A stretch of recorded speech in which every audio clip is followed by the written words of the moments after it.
Gente, a FUVEST é feminista? Mulheres na história, gabarite aí!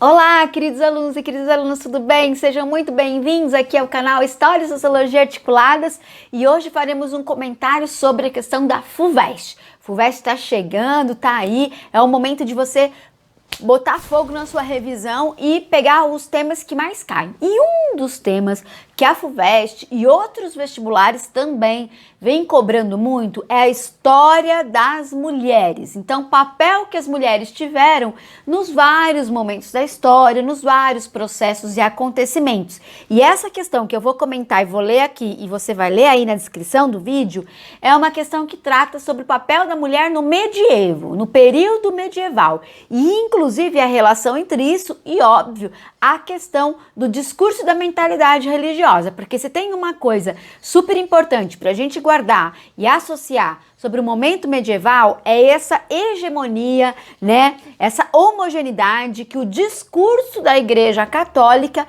queria, né? A partir dele, queria organizar as mentalidades do medievo, certo? Então, sem mais delongas, eu vou ler aqui, você lê aí e a gente comenta a questão. A questão diz o seguinte, FUVEST 2019.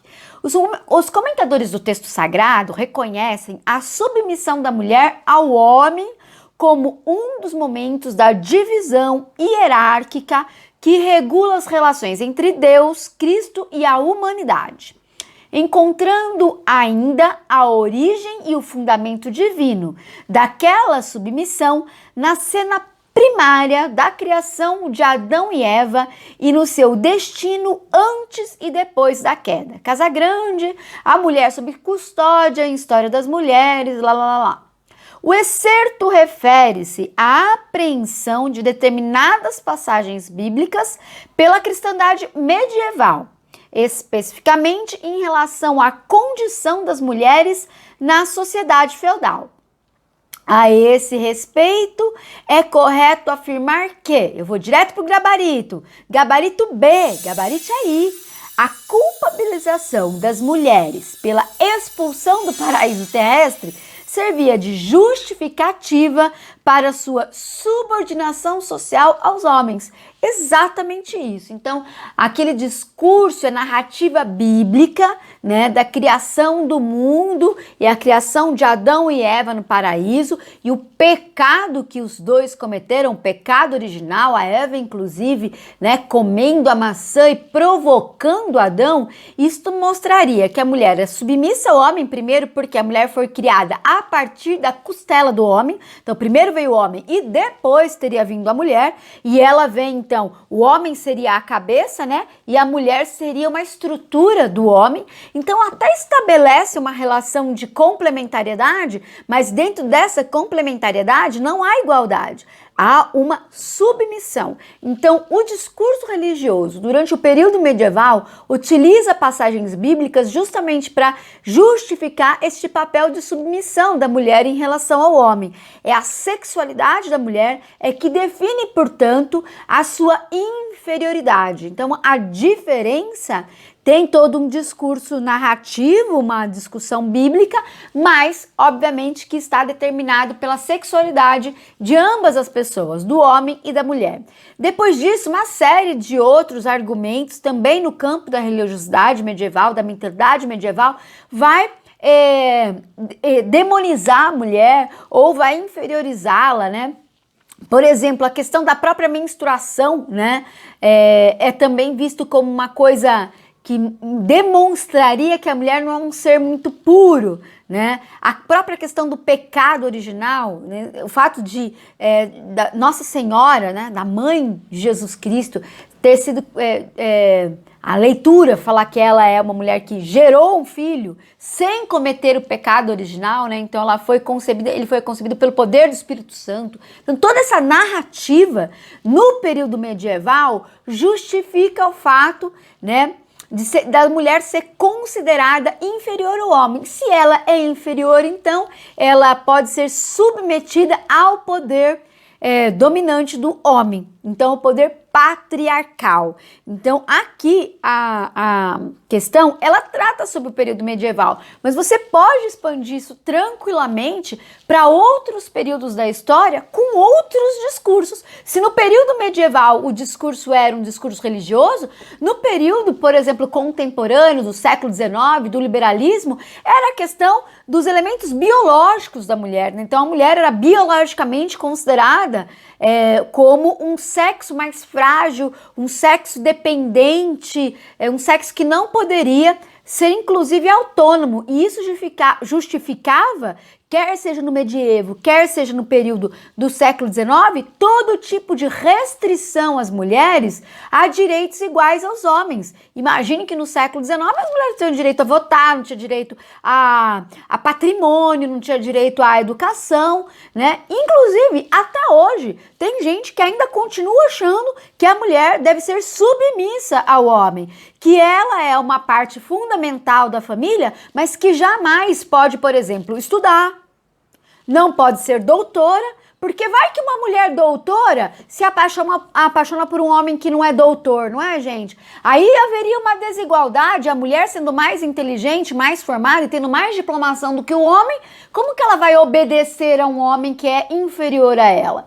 Pensa sobre isso. Então aí a gente constrange as mulheres a não ocupar espaços públicos e espaços intelectualizados, porque senão ela não vai conseguir exercer seu papel fundamental, que é o papel da mãe, dona de casa, cumprir a sua obrigação natural, a procriação, por aí vai. Então, o que a gente pode imaginar é o seguinte, que a justificativa para a submissão da mulher ao homem, ela atravessa a história. O que muda é a natureza do discurso, né? Só que até hoje, no século XXI, você se ligue aí, porque tem discurso religioso querendo manter a mulher numa condição de submissão, né? Então, esse processo, ele atravessa a história. Agora, vamos para o comentário das alternativas. Então, por que não pode ser a A, Lê? A A diz o seguinte: as mulheres originárias da nobreza podiam ingressar nos conventos e ministrar os sacramentos, assim como os homens. Não é verdade. Até hoje, as mulheres no catolicismo não podem assumir, não podem ministrar sacramentos. Então, na Igreja Católica, as mulheres ainda são excluídas de vários cargos da hierarquia eclesiástica, tá?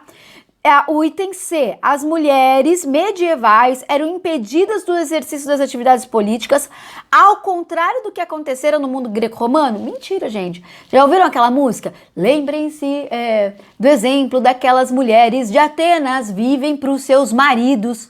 Então, cara, as mulheres atenienses, inclusive, eram consideradas inferiores, até pelos principais filósofos gregos, e elas não tinham o mesmo acesso à vida política do que os homens. Então tá errada essa alternativa. A alternativa D, as mulheres medievais eram iletradas e tinham acesso à cultura e às artes proibidos devido à sua condição social e natural. Errado. A condição social de algumas mulheres medievais, como por exemplo da nobreza, fazia com que elas tivessem acesso sim à cultura e às letras. Vamos pensar em algumas rainhas, né? Por exemplo, a Rainha Elizabeth, tá bom, tá lá já na Idade Moderna, mas as mulheres não eram proibidas do acesso à cultura devido à sua condição social, mas à sua condição sexual. Era isso, certo? E a condição social delas, o fato de pertencer à nobreza, isso fazia com que elas tivessem mais acesso à cultura do que as mulheres, por exemplo, que eram as campesinas e aquelas que estavam na condição de servidão. O item E, para finalizar, a submissão das mulheres medievais aos homens esteve desvinculada das normatizações acerca da sexualidade. O que está errado aí é a palavra desvinculado. Muito pelo contrário. Então, a submissão estava vinculada, né, às normatizações, ou seja, aquilo que é considerado normal em relação ao seu sexo. O que é normal para a mulher? É procriar. É ser dona de casa. É assim que a igreja via no período medieval e é assim que algumas religiões continuam vendo até hoje. Então, a questão gabarito é a letra B E aí a FUVEST mostra pra gente muito bem que a culpabilização da submissão da mulher são discursos que colocam ela numa situação inferior aos homens. Isso atravessa a história e no período medieval esse discurso tem natureza religiosa. Então, eu espero que vocês tenham gostado dessa questão. Se gostaram, compartilhem, se inscrevam no canal, ativem o sininho e vamos gabaritar na prova da FUVEST, da Unicamp, de todas aquelas que você for fazer. Um beijo, bons estudos, tchau, até a próxima!